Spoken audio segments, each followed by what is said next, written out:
Llego hasta tu altar, vengo a ofrecerte mis oraciones y me otorgues tu perdón.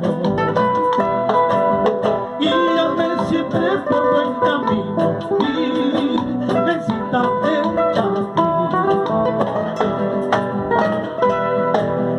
Aquí postrado en tu santuario pido por perdón.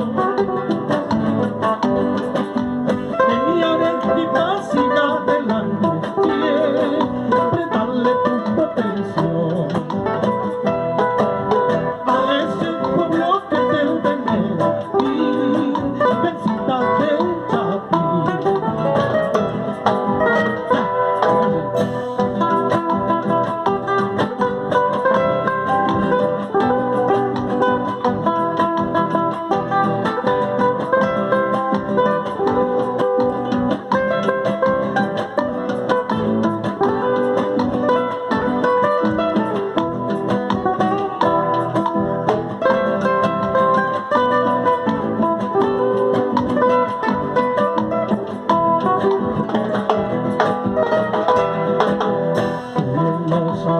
Divina reina, esta mi canción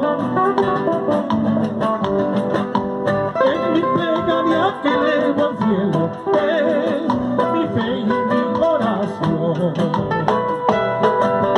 Desde la frecuencia de locos y necesita de ti.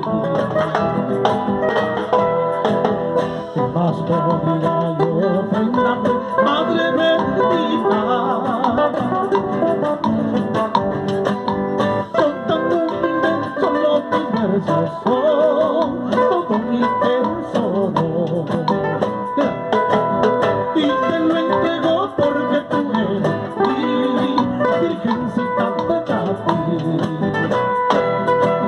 Y te lo entrego porque tú eres mi virgencita de ti.